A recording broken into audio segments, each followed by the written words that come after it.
But what I am tired of is when the President of the United States of America violates the Constitution, trashes our norms and traditions. And what does the Democratic Party do? Comply? Allow him? Beg for scraps? No, I demand justice. You won't believe what just happened in politics. A lawmaker just called out their own party in a fiery speech, accusing them of bending the knee to authoritarian tactics, abandoning police, and failing to protect the Constitution. This is a must-watch moment, and I'm breaking it all down for you right now. First, let's talk about their strong defense of law enforcement. This politician didn't hold back highlighting their work passing laws to protect police officers, especially those who died from COVID in the line of duty. They even shared a heartbreaking story about a childhood friend, a cop who tragically took his own life. This isn't just politics, it's personal. Now here's where it gets intense. They straight up accuse their own Democratic Party of enabling a president who's trashing the Constitution. They called out universities, law firms, and even businesses for surrendering to political pressure instead of standing for free speech. This is a rare moment, a politician risking backlash to demand accountability.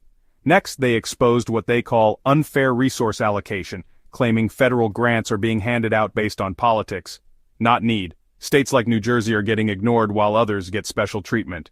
And they're not just complaining, they're demanding action. Finally, this lawmaker issued a battle cry. Democrats need a backbone. They warned that if the party doesn't stand united against constitutional violations, they deserve to lose. This wasn't just a speech, it was a challenge to their colleagues to wake up and fight. This was a political earthquake, a leader risking it all to call out corruption, defend police, and demand constitutional integrity. I was just called out by name, and I want to respond. This is what frustrates me. I've passed numerous pieces of legislation for our police officers. I partnered with Chuck Grassley, the incredible senator from Iowa, on a bill very similar to the one I support about police officers who fall in the line of duty. In this case, it was COVID. Police officers who got COVID and died had difficulty proving it was a line of duty death. We passed that legislation to make sure those families get the benefits. I've worked in bipartisan ways and within my own party to make sure we get resources to our police officers.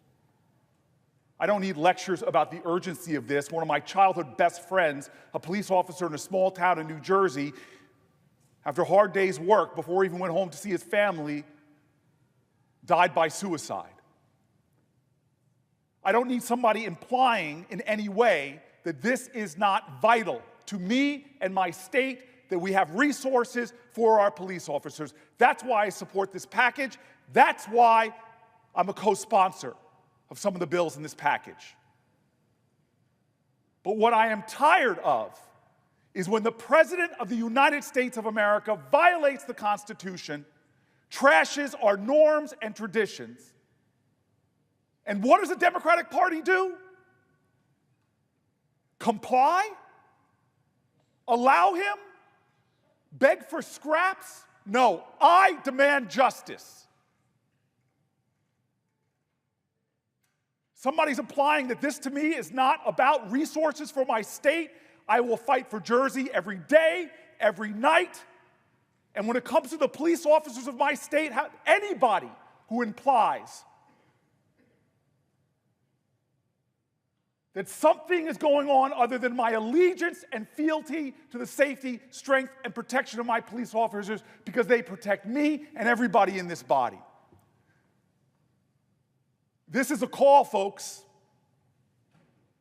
The Democratic Party needs a wake-up call.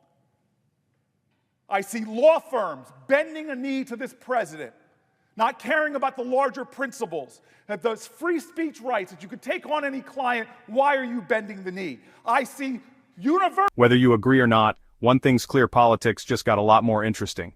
Don't miss the next big moment. Subscribe and hit the bell. Thanks for watching. See you in the next one.